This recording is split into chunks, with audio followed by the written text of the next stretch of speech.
Saya persilahkan paslon nomor urut 3 untuk menjawabnya. Waktu Anda 3 menit dimulai sekarang. Terima kasih. Bismillahirrahmanirrahim. Terkait dengan persoalan hukum dan tingginya angka kriminalitas, kembali kepada persoalan apa yang kami sebutkan di depan tadi, kami ingin menjadi panglima dalam penegakan hukum dan menghargai, menghormati semangat penegakan hukum. Karena itu ke depan bupati tidak boleh terlibat atau terlibat dalam konflik kepentingan dalam penyelesaian persoalan hukum. Contoh di dalam penyelesaian konflik-konflik lahan.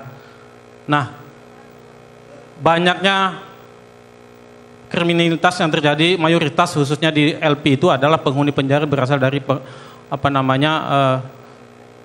maling di perkebunan sawit dan narkoba. Nah, ke depan bupatinya dulu harus bersih dari narkoba, bersih dari konflik kepentingan. Itu yang penting. Sehingga kalau sudah bebas dari dua hal ini, yang pertama konflik kepentingan tadi, dan kemudian yang kedua bebas dari kaitan dengan narkoba, maka kita akan mudah untuk bagaimana mengajak masyarakat untuk taat dan patuh terhadap hukum. Kemudian kaitan dengan good governance juga sama. Dalam upaya untuk meningkatkan kualitas pelayanan, kemudian penyelenggaraan tata pemerintahan yang baik, tata pemerintahan yang bersih, tentu harus dimulai dulu oleh pemimpin atau kepala daerahnya. Karena itulah di dalam disiplin kepegawaian dan lain-lain, maka yang harus ditegakkan adalah bupatinya harus taat dengan aturan-aturan di kepegawaian dulu.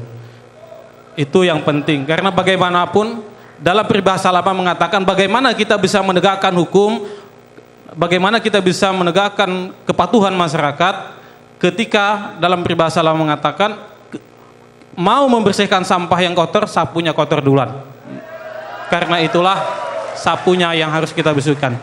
Kemudian kaitan dengan penegakan hukum juga kita tentu akan bekerja sama dengan sungguh-sungguh dengan aparat penegak hukum, menjalin komunikasi yang baik, tidak hanya sebatas komunikasi pertemanan, tetapi bagaimana kita membackup aparat hukum supaya masyarakat sadar hukum. Itu juga yang akan kita lakukan ke depan. Lanjutnya tentang good governance, silahkan juga bagi kepada wakil saya. Terima kasih. Mungkin saya ingin menambahkan tentang pengurangan ketertiban masyarakat berkenaan dengan hukum. Pemerintah daerah ke depan harus mampu meningkatkan peran lembaga bantuan hukum. Itu harus kita bikin satu bantuan hukum untuk membantu masyarakat yang terkena kasus hukum. Yang kedua, mengenai hukum juga, KKN yang telah merajalela harus kita berantas. Kemudian akan berusaha memberikan suri teladan untuk Kotim khususnya melalui